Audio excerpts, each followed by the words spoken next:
저는 때려 죽어도 누가 저한테 뭐 협박을 하고 뭘 하건 간에 이 61선이랑 241선 아래에 있는 종목은 절대 안 해요. 주가가 가다가 240선만 맞으면은 다음날 떨어져. 떨어지면은 그 다음날도 떨어지고 다음날도 떨어지고 다음날도 떨어지고.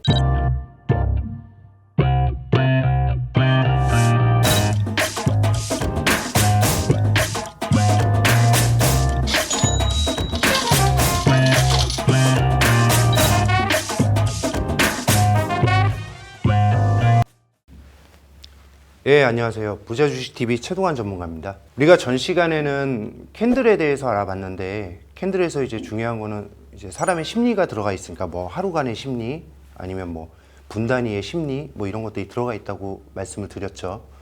오늘은 이평선을 할 건데, 주식할 때 제일 중요한 게 어떻게 매수를 잘 해서 어떻게 잘 매도를 하냐, 이게 끝이잖아요.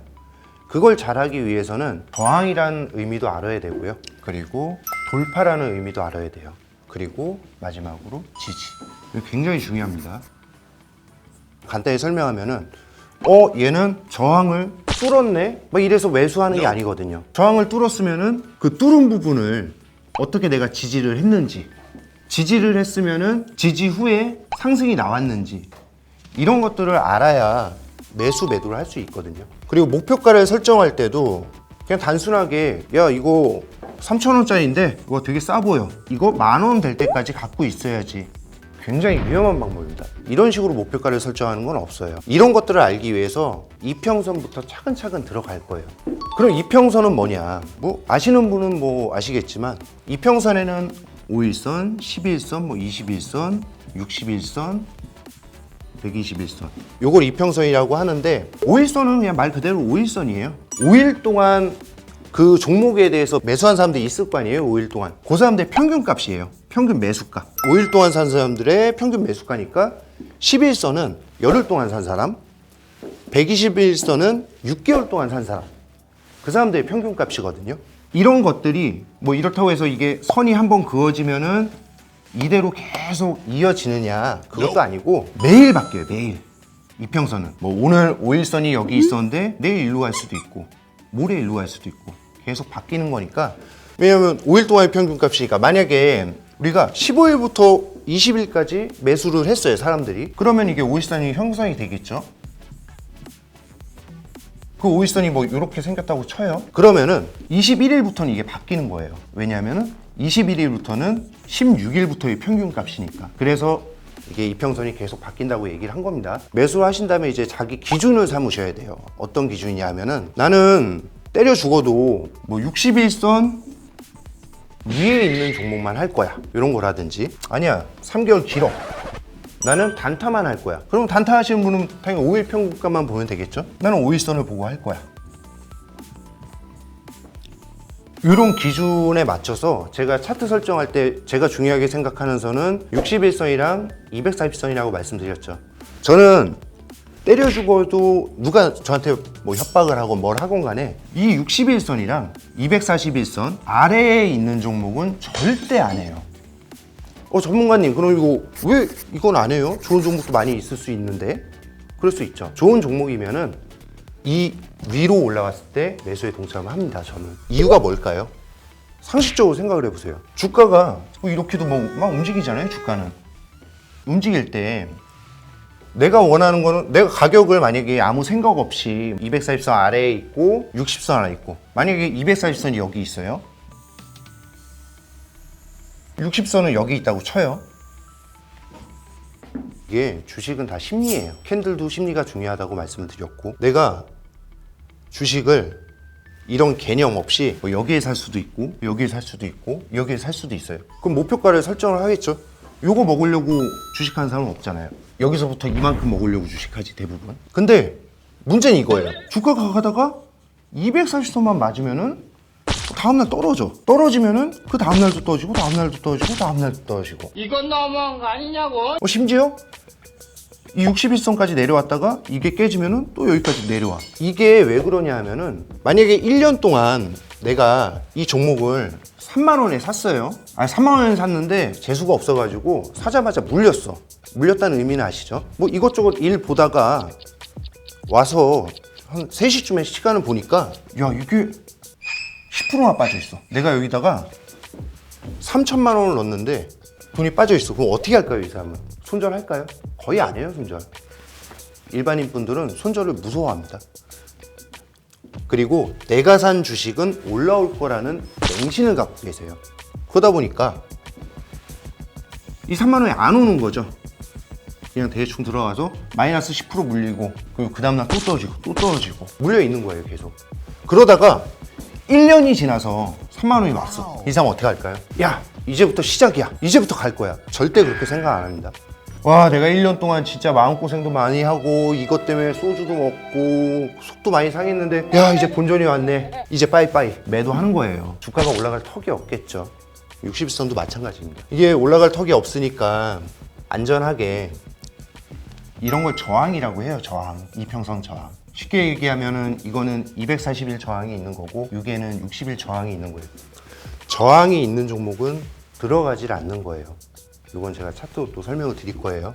여기 보면은 61선 있죠. 이 사람들의 평균 가격이 계속 손절 치면서 여기까지 내려온 거예요. 평균 가격이. 그리고 아까 중요하다고 했던 240선, 녹색이죠. 이거죠.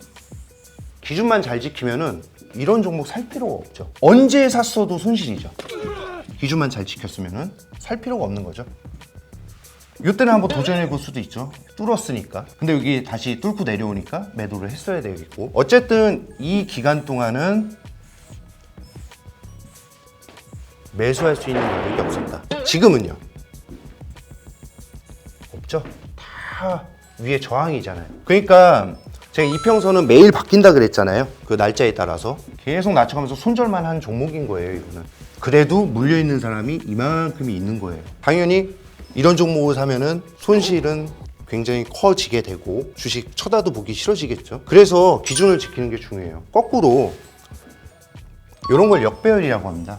역배열 종목, 이평선 기준으로. 왜 역배열이냐? 완전 역배열은 아닌데, 정배열은 5일선, 21선, 61선, 121선, 240선이 차례대로 5일선부터 240선까지 위에서부터 아래로 형성이 되어 있는 거를 정배열이라고 해요. 역배열은 이게 거꾸로 되어 있는 거예요. 제가 아까 얘기했지만 사람 심리 중에서, 이 주식하는 사람의 심리 중에서 이평선 저항 중에서 제일 무서운 저항이 이거예요. 1년 동안 물려 있다고 생각해 보세요.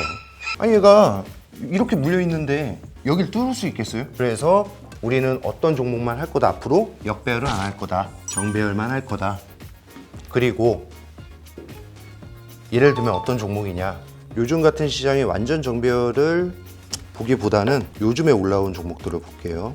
복습 한번 해볼까요? 이런 종목 어떻게 매수하는지, 어디서 매수를 해야 될까요? 우리가 방금 전 했던 얘기를 잘 생각해 보세요. 저는 어디서 안 한다 했죠? 때려 죽어도 누가 저한테 뭐 협박을 하건 뭘 하건 간에 이 61선이랑 241선 아래에 있는 종목은 절대 안 해요. 이 240선, 요 선이죠. 요 선이랑 60선, 이 시꺼먼 선, 이 밑에 있는 종목을 안 한다 그랬죠. 이때는 매수할 수 있는 때가 없던 거예요. 그러면 이거 밑이잖아요, 그렇죠? 이 밑 없죠. 이때 매수할까요? 그럼 이때는 매수를 절대 못 합니다. 이제 올라왔을 뿐이에요. 이제 한번 이 부분을 빵 뚫어줬으면은 다시 이 밑으로 겨들어올 수도 있는 거잖아요. 겨들어올 수도 있어요. 밑으로 한번 뚫었다고 끝이 아닙니다. 그럼 주식 다 누구나 잘하겠죠. 이 부분을 지지를 했는지를 보는 거예요. 일주일간이든 3일이든 뭐 승부 보려면 이때 들어갈 수도 있겠고 이때 들어갈 수도 있겠지만 좀 안전하게 땅 내려오는데 여기서 하락이 멈췄어. 그리고 내일 양봉이 떴네. 이때 들어갈 수 있는 거예요. 그럼 이때 들어가서 요만큼 먹고 나오는 거예요. 먹고 나올 수도 있고, 솔직히 말해서 지금 매도하는 구간이 없죠. 위에 저항이 아무것도 없잖아요. 위에 뭐 있나요? 아무것도 없죠. 5일선 밑에 있고 21선도 밑에 있고 뭐 120선, 60선 다 밑에 있잖아요. 240선까지 매도 안 해도 되는 거예요. 오늘 주가를 보니까 우와 계속 수익 중인데 1.5%가 떨어졌어. 이러면서 또 매도하시는 분들이 있어요. 절대 그렇게 주식하시면 안 됩니다. 최소한 여기까지 왔으면은 그때부터는 이 5일선 있죠? 분홍색 선, 요게 깨지기 전까지는 지켜봐야 돼요. 안 깨졌잖아요. 아무것도 안 깨졌어요. 좀 길게 보시는 분들은 우리가 기준을 뭘로 잡고 들어갔죠? 이선 기준 잡고 들어갔잖아요. 이선 깨지기 전까지 갖고 가는 거예요.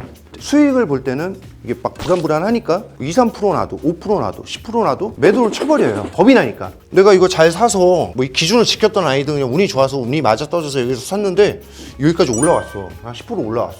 그러면은 와 이거 겁난다 이제.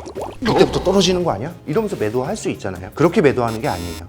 목표가를 잡을 때는 최소한 내가 이거를 좀 오래 보겠다 그러면은 이 선이 깨지기 전까지는 갖고 가는 거고, 근데 그래 수익을 반납할 수는 없어. 그럼 최소한 이 5일선이 깨지는 것까지는 보는 겁니다. 안 깨졌잖아요. 매도할 이유가 없는 거예요. 이런 식으로 진행을 해야 수익을 이평선만 기준으로 봤을 때 볼 수 있는 겁니다. 근데 문제는 뭐냐 하면은 이거 하나만 갖고 하는 사람은 돈을 벌 수가 없어요. 제가 하나를 더 알려드릴 건데